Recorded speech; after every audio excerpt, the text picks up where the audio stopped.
Welcome to Financial Issues, where we join reality with truth, helping you make the most of your money by honoring God with your investments. Now listen in as we give you the practical tools and advice you need to become a biblically responsible investor.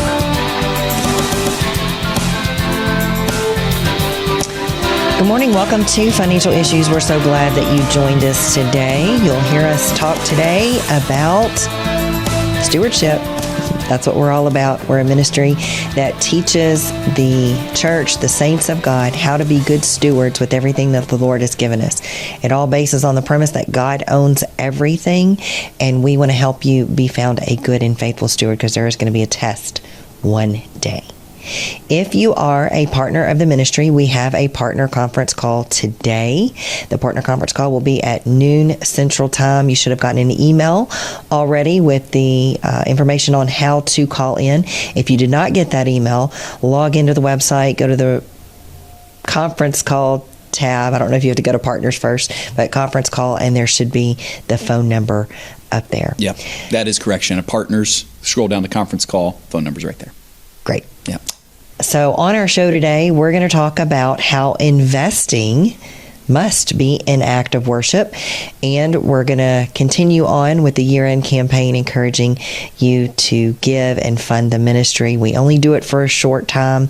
We spend a lot of time throughout the year encouraging our listeners to fund the light, to deploy your resources into the kingdom, but we don't often tell you where. Sometimes we have some suggestions, but this ministry is listener and partner supported, and without your continued support and donations, God's going to have to just put checks in the mail or rain down money out of heaven, which are not his usual ways of providing for ministry. He usually does it through his people. So pray and ask the Lord how he would ask you to support this ministry.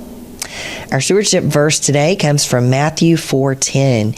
You shall worship the Lord your God, and him only shall you serve.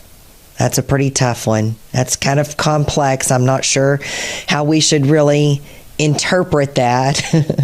Well, it's not really complex at all. It's pretty darn clear, at least about who we must worship.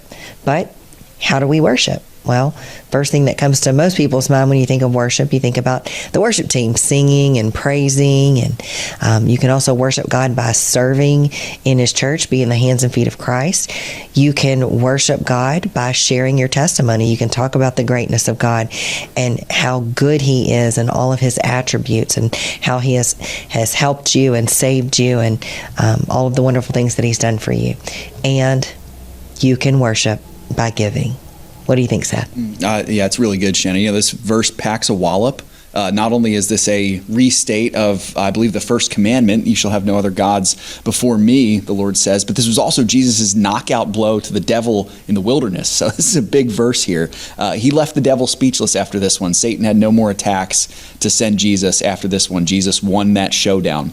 And this is a command for all of us, Shana, in whatever we say or do, we are to worship the Lord our God and serve him only. And that's a good reminder. And so that really leads to our topic of the day, is how investing can and should be an act of worship. Everything that we do includes our investing. It includes our money. So just to open up, Shana, we believe that everything we do must be an act of worship. So why must our investing also be an act of worship?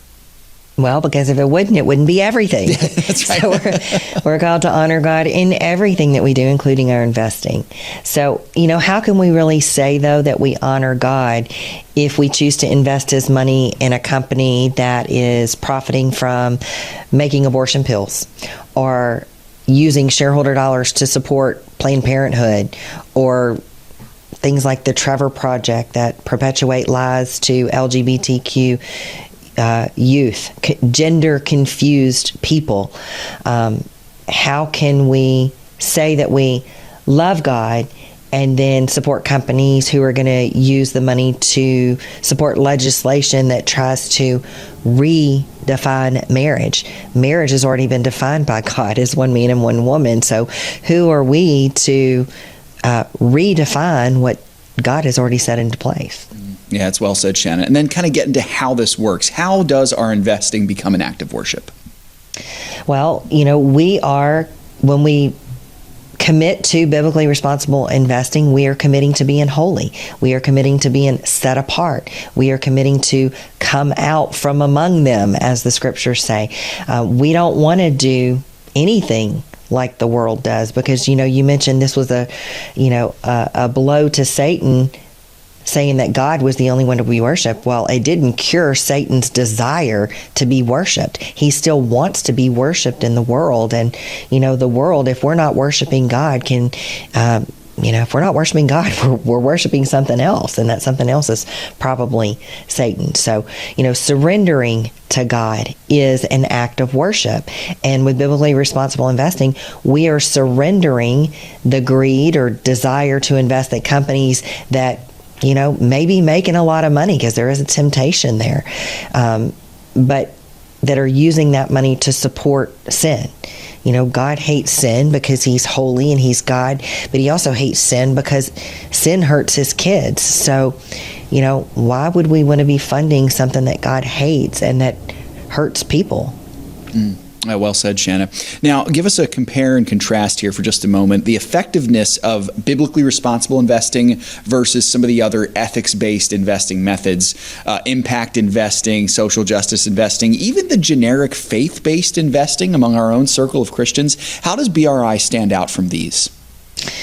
Yeah, so it is much different. I'll just start with the ESG, because that's one of the worst ones, and thank God that trend is sort of dying off. Yeah. But the ESG stands for environmental, social, and governance issues. That's what's important. So it is a values-based type of investing, but the values, the E stands for environment. Yes, as Christians, we believe that God made the earth as a gift to humanity, a place for humanity to live and dwell, and that we should take care of it just like we should take care of everything that the Lord gives us, but we are not to worship the earth. There are those that, believe that global warming is a real thing and that we have to use all of the resources in the world to stop this global warming so that the human race can continue on forever. Well, if you read your Bible, you know that the human race doesn't continue in the same form that we're in now forever. There's things that are going to happen in the future, and the earth is going to be destroyed. We're going to get a new earth. We're going to get a new earth and new heavens. That doesn't give us a justification for just, destroying the earth and trashing the place. We should take care of it, but the earth is not to be worshipped. The scripture tells us God alone is to be worshipped. The social issues that ESG investing promotes are not our issues. They're not the issues. They're not based on the values that we believe in. We believe that all men are created equal, but we don't adopt the whole DEI agenda. We believe that people should not be discriminated against based on the color of their skin or, their gender or their sexual orientation or whatever it might be. We don't believe in equal outcomes. That's what Kamala Harris believes in. She believes that everybody should have an equal outcome. We believe in equal opportunities. We believe that your talents, your gifts, and your abilities that God gave you should be used when you're trying to qualify for a job, and that what color you are or what gender you are doesn't really make a difference. We remember the parable of the talents. In the parable of the talents, each of the stewards were given different amounts to work with. But they were judged on the outcomes of what they did with those amounts. So abortion is one of the social issues that ESG investing cares about. Now, they don't actually call it abortion. They call it access to women's health care. But, that's the kind of health care that doesn't care about the woman or the child in the womb. We believe that life is precious. We believe in all of the things that God values. Those are the values that we have and that we adopt. And biblically responsible investing is a style of investing that adopts that. It refuses to fund the darkness that's happening in this world, the darkness that corporate America has been very guilty of supporting and perpetuating. So we believe in embracing the gender identity that was assigned to you at conception. Yes, we may not like the things that are assigned to us, but we didn't create ourselves. We don't get that choice. God did, and I promise that if you embrace what God intends for you, it will be good, because God is good. And we believe that marriage is between one man and one woman for life. So we're not going to support companies that are given money to try and redefine that issue. Well, I think we've got to take a break at this point, but we hope that you're going to stick with us. We've got some of your questions that we're going to be answering today, so we'll get right to that as soon as we come back from the break. In the meantime, while you're waiting on us to come back, go to the website, financialissues.org, and make a donation to our ministry today. Don't go anywhere. We'll be right back.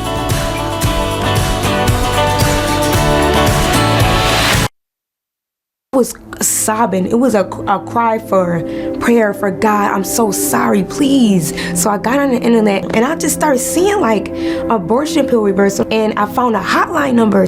We're gonna get this started, and it's gonna seem like a lot, but it's gonna be so fast, and it's because you only have a certain amount of time left. It's gonna be okay. We got this. We're gonna try to fix this for you and make sure you're good and the baby's good. Don't worry. And when I came here, my heart was so warm. Other than Planned Parenthood, where I was very cold and I was lost, and I just felt like I could have been, it was just terrible. And to know that Compass Care could tell me something different and could reverse a medication like that, that's amazing. That somebody would go as hard as if it was their children to make sure your child is going to be alive and stay safe. So I want a lot of people to know it's possible. You can save your baby. You can reverse that abortion. There are moments in life that define us. Choices determine the courses we take. Choices that create life, or those that save a life. And some make life worthwhile. There are decisions to stay, or to go, to remain the same, or to grow. Sometimes we pray and make peace. Other times we take a stand for what we believe. In celebration, mourning, triumph, and defeat, we are invested in every decision we seek. Despite differences, we have one thing in common: the desire to do all for the glory of God. Keep your wallet aligned with your heart and your investments in harmony with your faith. Timothy Plan, biblically responsible mutual funds, ETFs, and retirement plans. Before investing, carefully consider a fund's investment objective, risks, charges, and expenses contained in the prospectus available at timothyplan.com. Read carefully before investing.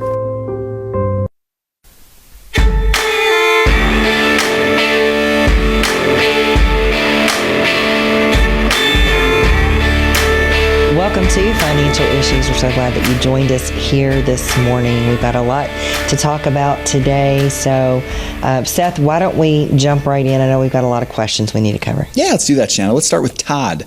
Todd is 58 years old. He says, I've been a member for several years now, reside in the state of Ohio. I'd like to add Financial Issues as a beneficiary to my brokerage account. What information would I need to accomplish this? He's got a follow-up question. I'd like to add my 6-year-old granddaughter as a beneficiary too. Would it be best to set up a trust? And if so, what type of trust would be best? Todd, I love both of those beneficiaries. That's great. Yeah, that's good. I'm going to do the daughter first, Sure. And Seth, if I forget, remind me to do the Yep, other one. you got it. So as far as the daughter goes, in some states, or in most states, maybe all the states, minors can't inherit money directly. So if you leave money to a minor, then somebody's going to have to say who's going to help them manage or handle that money. And so my advice is to not leave that to the court system or, to the legal system to decide who's going to help, your daughter with the money. So I think that it makes a lot of sense to just include in your will, because, and you definitely want to have a will, because you want to get to pick who would raise your daughter if you are not able to, if you go home to be with the Lord. And so not only have that included, and, the person that you would want them to help them with the money may not necessarily be the person that you want to raise them. So I would suggest that, God gave your daughter to you as your responsibility, but if you don't get to see that responsibility through, you want to have some input as to who would. So you would want to, talk to a legal professional and set that up in your will. A lot of times it looks like creating what's called a testamentary trust, which is just basically a trust that gets set up as your will is probated. So there's a trust that is set up as the time comes, and the money that you're leaving to the daughter, whether it be through a life insurance policy, investment account, retirement account, real estate, whatever it might be, will go into the trust and fund the trust, and then you get to set the terms of the trust. So you could say that a certain person will help the daughter access the money if she needs it to, support her activities, whatever that may be, going to school, just for food and shelter and clothing and those kind of things, for getting married, for having a house, and for doing all of those kind of things. You can even appropriate some money for whoever's going to take care of your daughter. You do that with a testamentary trust, and then you can even set it up so that the daughter gets access, once that adult figure is no longer needed. Once your child becomes mature enough to handle the money on her own, then you get to say when that is. So, for example, you could say, she gets a third of it when she turns 25 years old. Maybe when she's 30 years old, she gets half of what's left, and maybe when she's 35 years old, she gets the rest of it. So, you're going to know best what that schedule's going to look like. So, consider a testamentary trust for that part of it. And then as far as naming beneficiaries for ministries, I think that is a wonderful idea. I talk to my clients, and we talk about it on the show a lot. There's a lot of assets that we have that appreciate in value, but we don't necessarily give off of them until the time comes when we sell them. So that really argues the point against paying taxes on unrealized capital gains. It's complicated, and it's kind of it's almost foolish in a way to pay capital gains on assets that you haven't actually sold. Same thing with your giving. So, for example, you get a tax statement for the value of your property every year in most places. So if your house appreciates by $10,000, we normally don't give off of that increase. We don't give until we actually sell the property, because, as values go, properties, they haven't historically, but they could decrease in value. I've seen, that happen in my area when I live on the coast, and we had hurricanes come through. Property values get set back a little bit, at least by the appraisal district. So it's a very simple thing to do. The approach that I like to take is, the first step in estate planning is you have to kind of try to figure out what you're going to leave behind. Since none of us know when we're going to go home to be with the Lord, a great place to start is just, what if it happened today? Well, let's take a look at everything that I own minus what I owe. Let's add all that up, and that gives me a number to work with. And then, because those values do change, it makes a lot of sense to work in terms of percentages. So then you start to think, do I have people beneficiaries only, or do I have some kingdom beneficiaries too? Do I have assets? Do I want to do a final tithe? And I would suggest that you could start with, of course, asking the Lord, because it's all His. So it makes sense to ask Him what He wants you to do with your stuff when you don't need it anymore. And you can use your current giving sort of as a blueprint, as long as you feel like you're doing what the Lord's asking you to do in your giving. If you're not quite there yet, you should work on that. But, maybe use your blueprint. If you give 10% to your church, maybe you want to do a 10% tithe to your church. And then if there's other ministries that you support as well, maybe you want to do a percentage to those ministries, and then, leave the other things to whatever's left, leave that to your people beneficiaries and split those up accordingly. So there are assets that are better for people to inherit because they don't come with tax liabilities. For example, property or just stocks are great things to leave to people because they tend to get a step up in cost basis, meaning that if you have gains that are inherent in them, the person who inherits them gets a new cost basis. It steps up to whatever the value is on the day that ownership is transferred, the day that you pass. But things like your IRA account come with a tax liability if they're coming to people.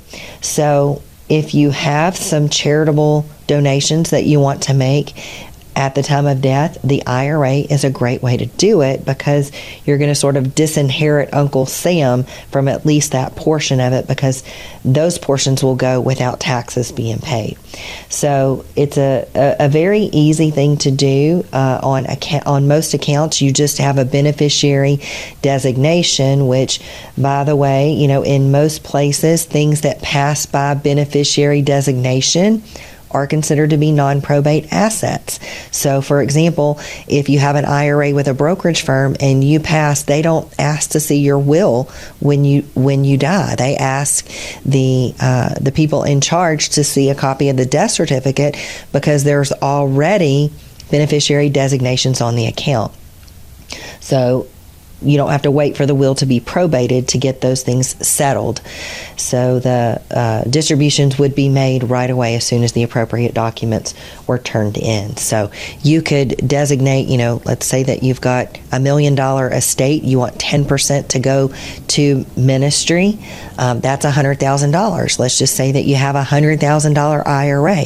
Well, you can set up that one IRA just to go to fund all your beneficiaries, and then it all goes tax-free, and then your other heirs get the rest of what's there. I know that was a long answer. Thank goodness it's not Rapid Fire Friday. No, it's good, Shana. Thank you for that. And good for me and some of the younger folks to hear this too. It's awesome. John is up next. John hopes that we are doing well. It's been a few years since he's reached out.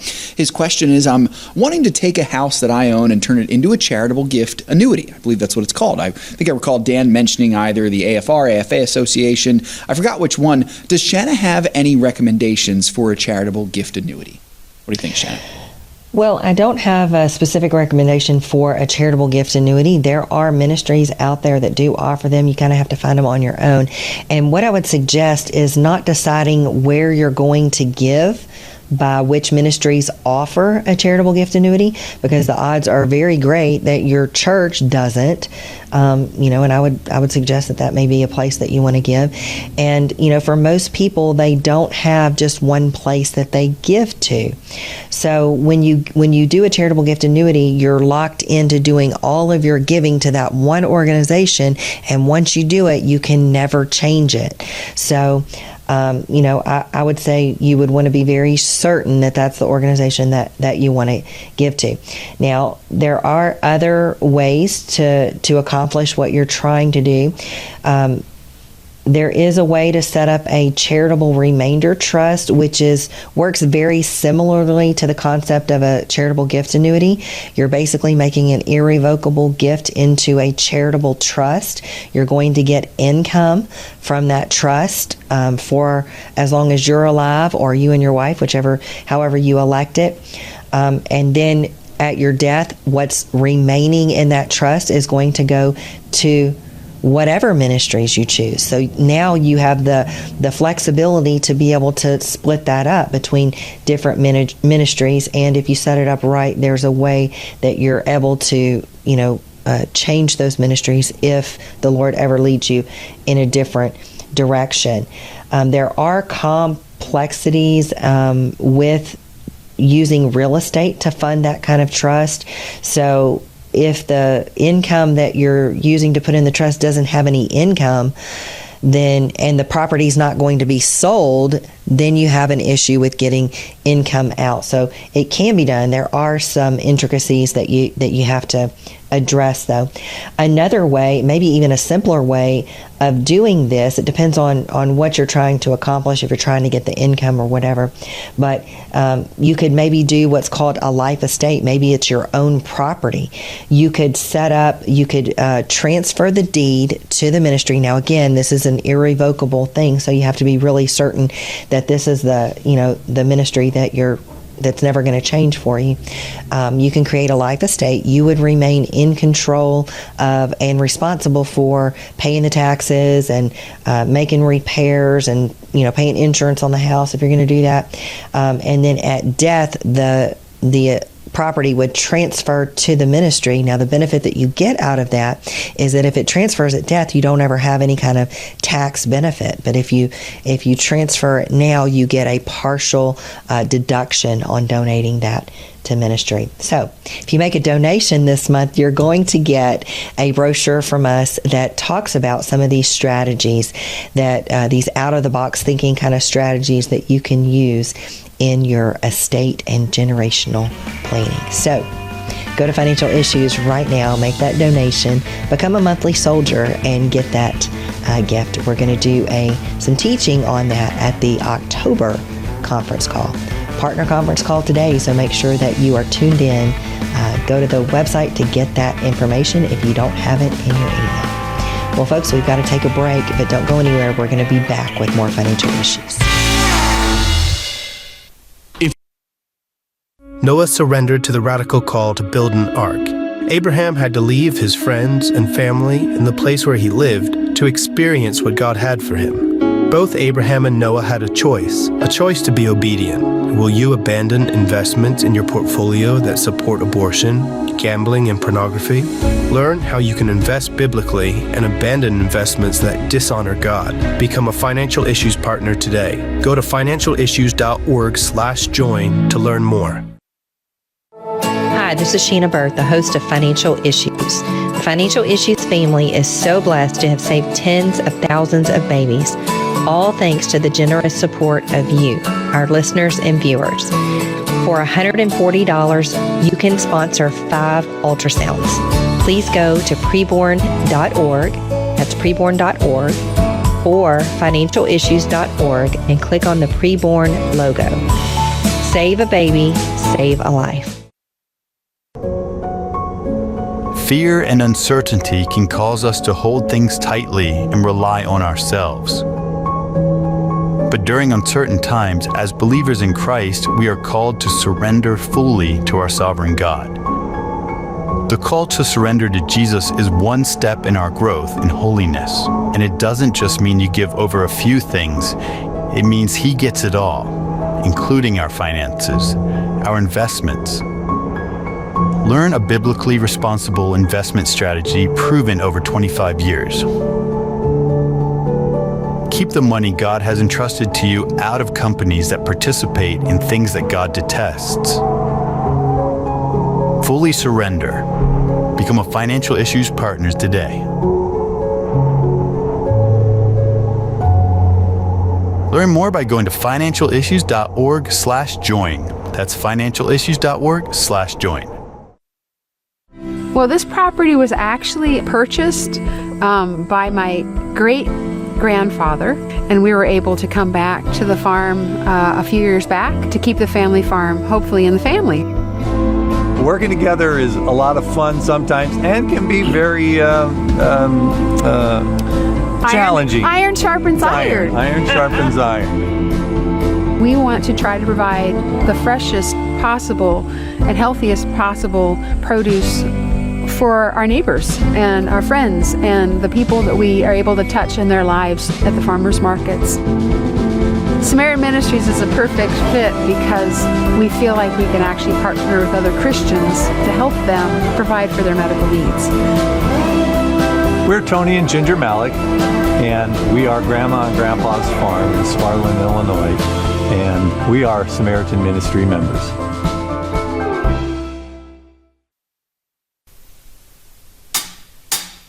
Securities offered through G.A. Reppel & Company, a registered broker-dealer and investment advisor, member FINRA and SIPC. Opinions expressed by Shana are hers alone and are for informational purposes only, and do not necessarily represent those of G.A. Reppel or the outlet on which you are listening. You should consider how the information applies to your situation prior to personally implementing it, and consult any financial professional you work with to make sure it's applicable to your financial plan. Welcome back to Financial Issues, folks.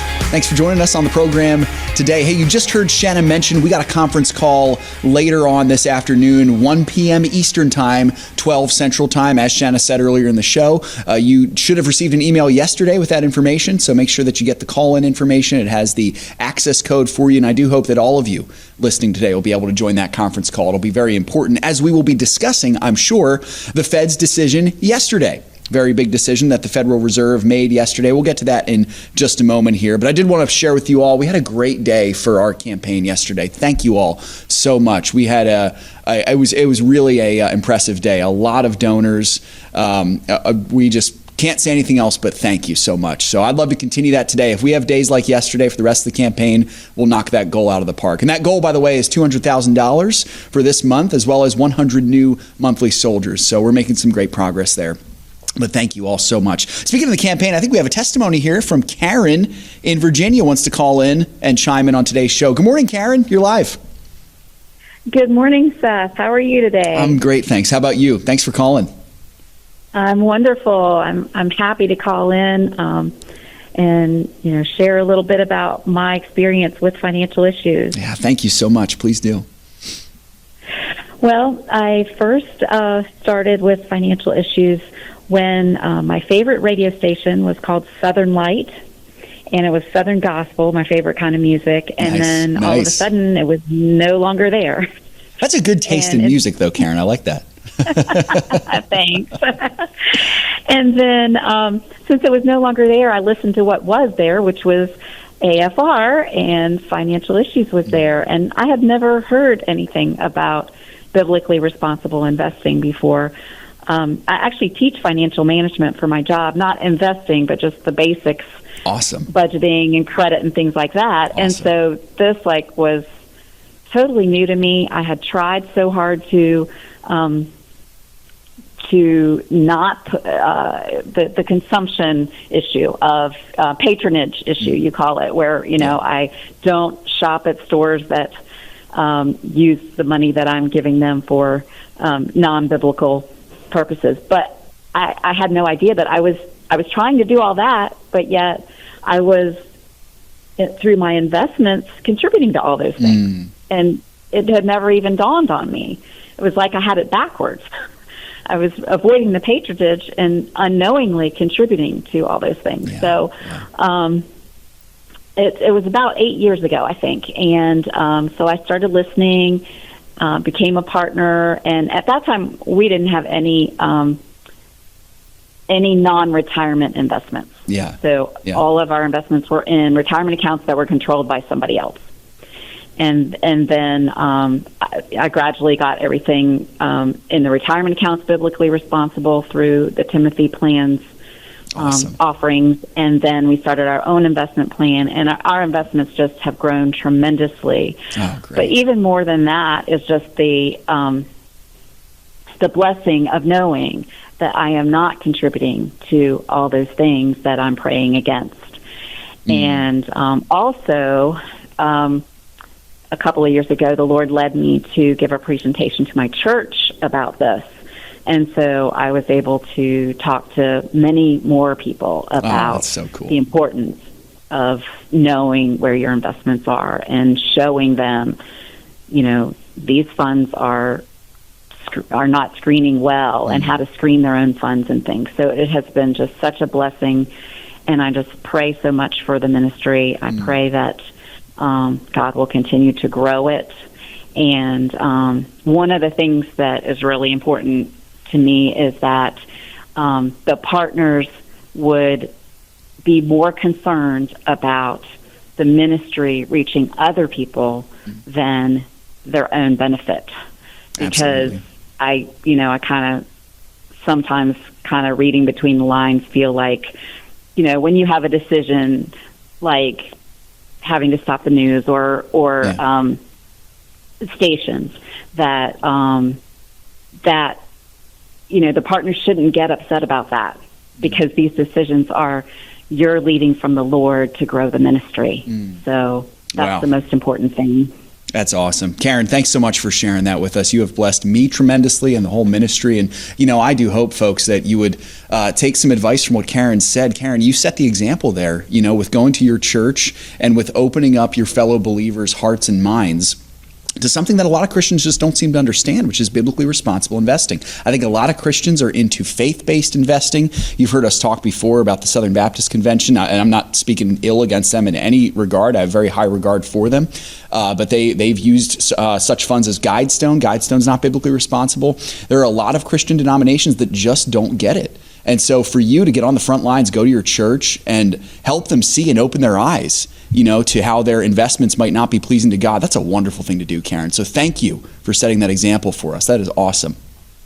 You're welcome. I have one last comment. Sure. Yeah, go ahead. I want to remind you of something that you said a while back. I think it's probably been a couple of years, but I am waiting for the T-shirt that has defund the darkness and fund the light on. Oh, that's a great idea. That's a great idea. It was your idea. And was it really? Wow.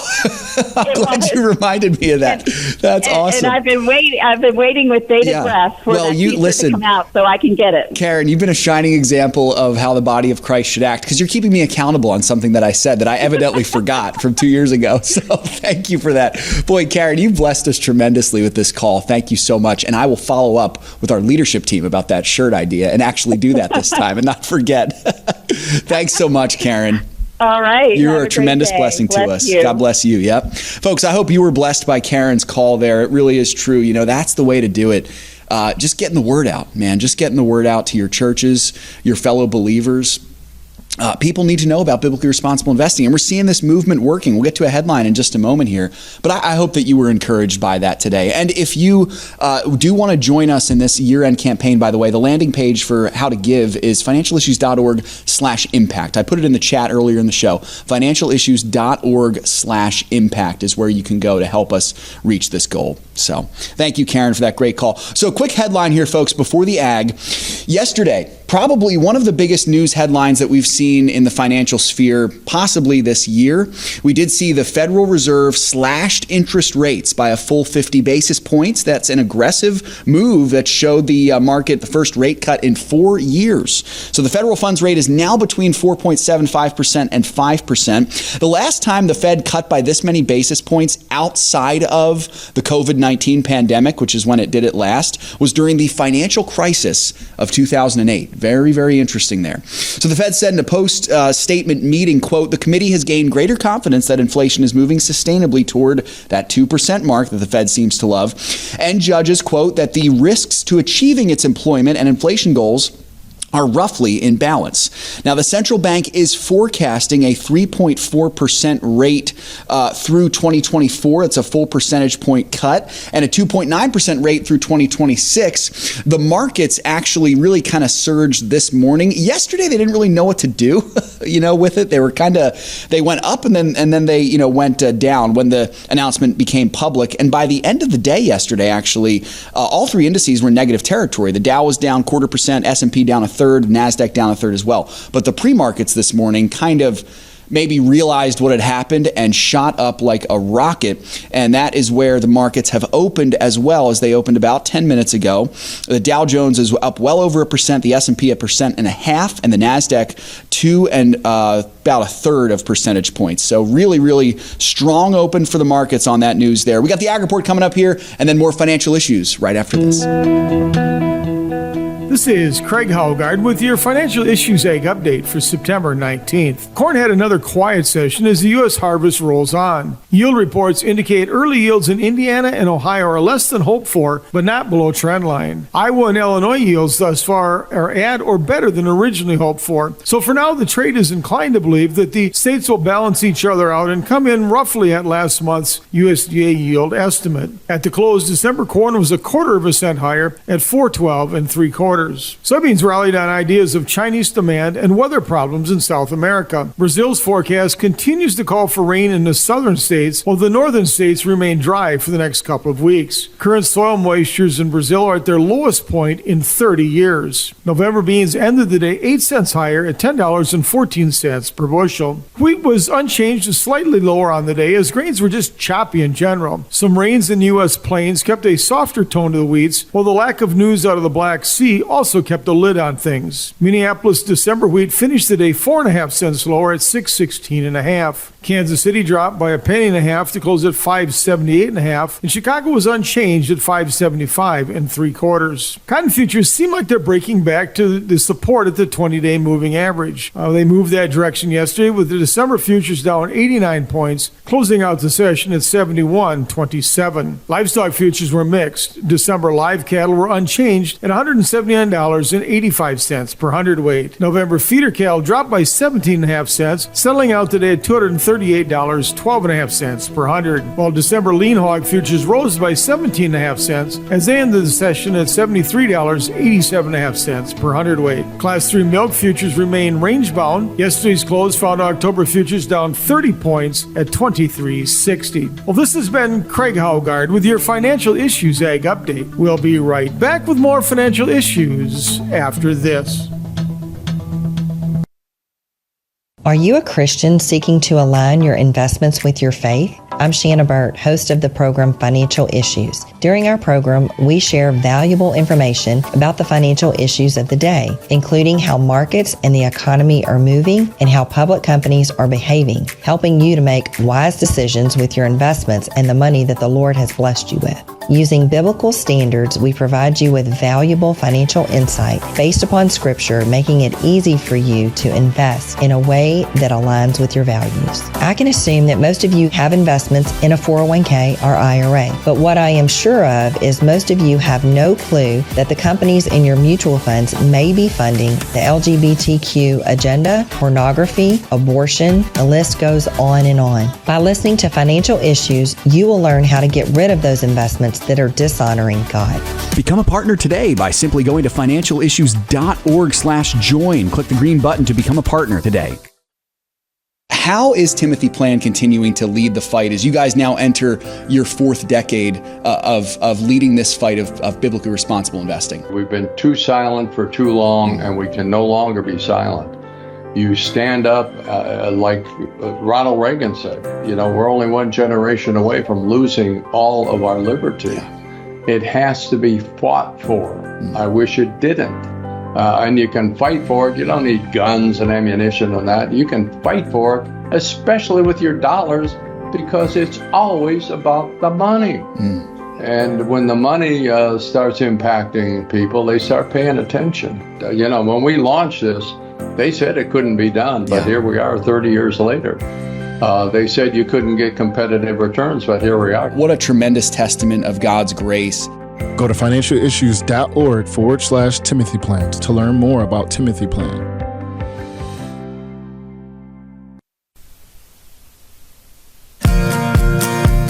The opinions and recommendations expressed on this program do not necessarily represent the opinions of the station or any of the program sponsors. Additionally, all products or services offered by the program sponsors may not be known by the program. Welcome back to Financial Issues, everybody. Reminder, conference call. We have a conference call later today, 1 p.m. Eastern Time, 12 Central Time. 1 p.m. Eastern Time, 12 Central Time. If you can't make the conference call live, I know one of you in the chat mentioned you're not going to be able to make it live. We will post it immediately after, and you can go back and listen to it. We'll keep it up for a couple weeks or so, as we usually do with the conference calls. But if you're not a partner and you want to join our conference call today to hear Shana's wisdom on everything that's going on in the world, you're going to want to do that right now. Click that Become a Partner button. That's first step, and then you can join the conference call today. Even if you don't become a partner until 12:59 Eastern Time today, you can still get the login information once you get the payment processed and join the conference call today. So make sure that you do that as soon as you can.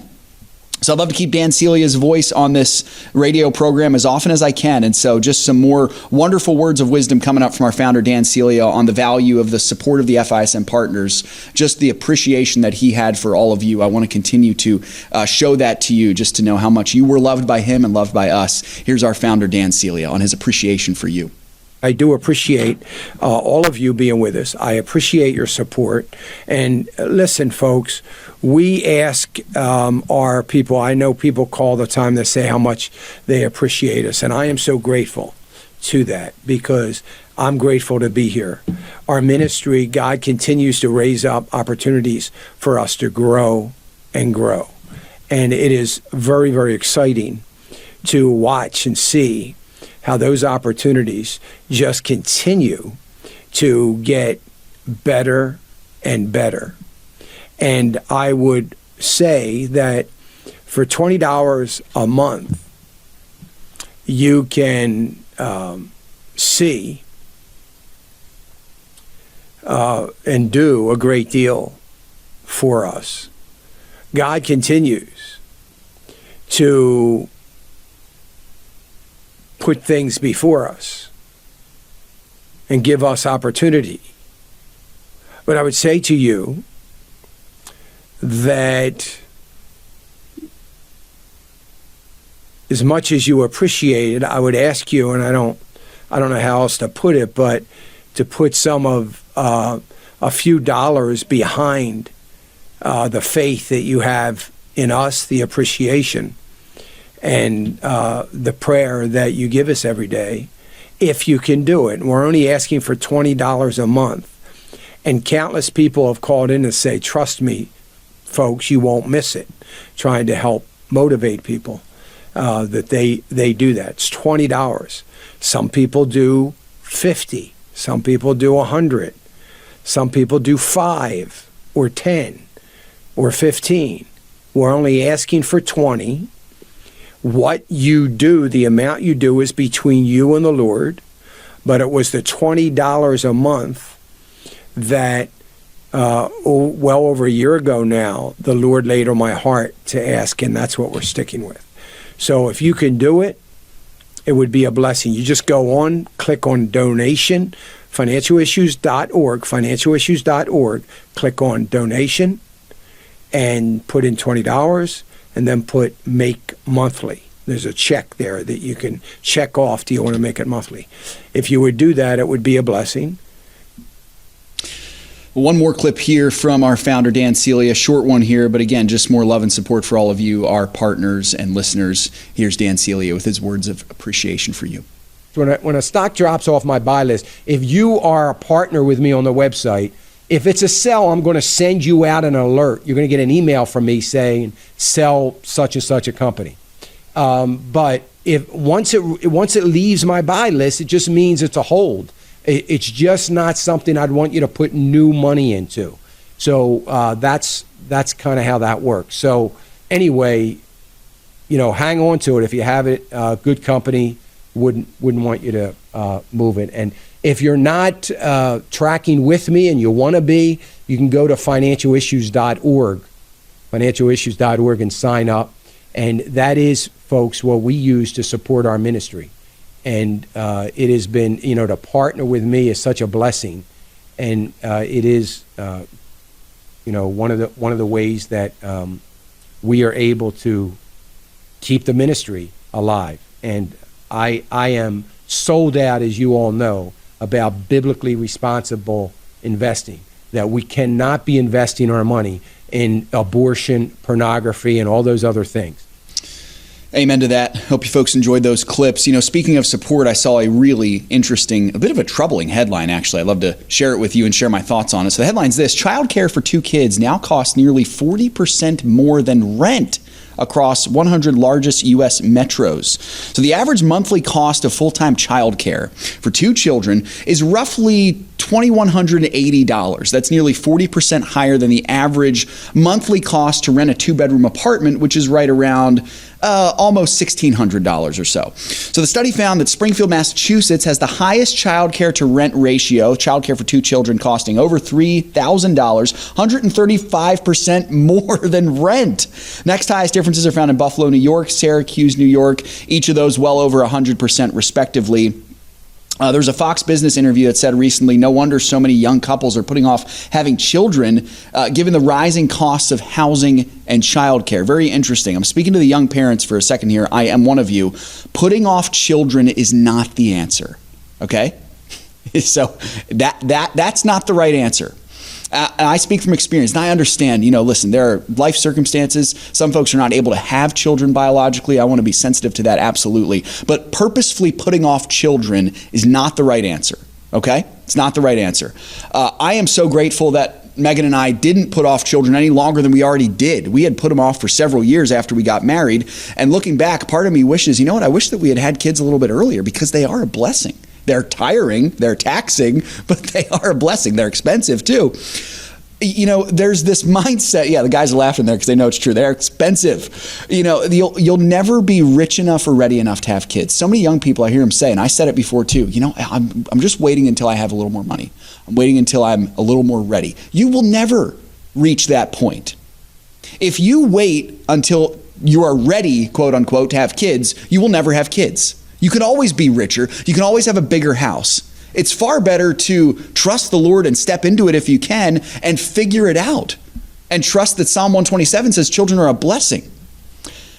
What this study tells me, folks, is that there's no sense in having both mom and dad working full time to afford putting the kids in daycare. When all's said and done, I see this happen all the time. I have family members who are doing this, and it's happening to them right now. The second salary might not even be contributing anything at all to the bottom line. So men, this is the option before you if you follow this method of 2 salaries and one of them goes to paying for daycare for your kids. You're literally asking your wife to go work for another man to make money so that you can pay another woman or group of women to watch your kids in a secular daycare facility for 9 to 10 hours a day. That makes no sense. You're paying someone else to watch your kids so that your wife can go work for someone else. It's bananas. It's bonkers. I am a big proponent, in case you couldn't tell, of fathers doing what they can to provide for their families on one income so that their wife can stay home. She can be freed to stay home and raise the children. I get not everyone can do it. I get not everybody wants to do it. And I'm not saying it's morally wrong to have 2 incomes. I'm not saying that at all. But I think this is a question of what is good, potentially, or what is decent versus what is best. And I think far more people can do it than they think can do it.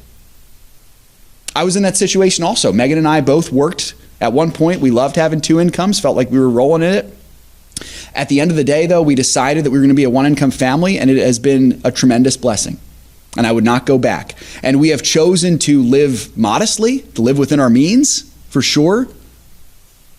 But that's the key, really, folks. If you're going to do this in a world that's becoming increasingly chaotic financially and it's getting harder and harder to afford things, live within your means. Just live within your means. It is far better, in my opinion, for you to live modestly, free your wife from the shackles of a 9-to-5 men, and free the desire, get rid of the desire of trying to get to the next level financially. And in doing so, robbing your wife of the blessing and joy of staying home with your children. It's far better to live modestly than to try to do all that other stuff. Far better. Make the necessary sacrifice as the head of your home, men. Be a godly man. Work hard. If you need to get a second job, if you need to get a side hustle, I have a lot of dear friends of mine who are doing that, and they're doing it really well, and they don't necessarily need to do it, but they're doing it because they want to be able to make a little bit of extra income. I think it's a great idea. Make the necessary cuts. If you don't need 300 channels, maybe cut that out. Maybe cut out the Netflix subscription. It's possible. It can be done. I'm sorry to get on a soapbox there with that, but that's something I'm very passionate about, and I do think that it can become so simple if we just figure out to live within our means, folks. Living within our means, so very important to all of this. Let's finish the show on some good news. The BRI wave is growing, folks. Top U.S. toolmaker Stanley Black & Decker recently removed pages from its website about diversity quotes, equity training workshops, and LGBTQ campaigns. This is wonderful news. Move came after Consumers Research launched a boycott against the company over its woke DEI policies. Folks, another one goes down in a good way. Another one's going down. We are seeing this movement gaining steam. We are on the front lines. Financial Issues is on the front line of this, and we want you all to be a part of it. And the best way to do that during this month of September is consider giving financially to our ministry for our year-end Compounding Impact campaign. If you can't give financially, of course, we just talked about providing for your family. That's more important, by the way.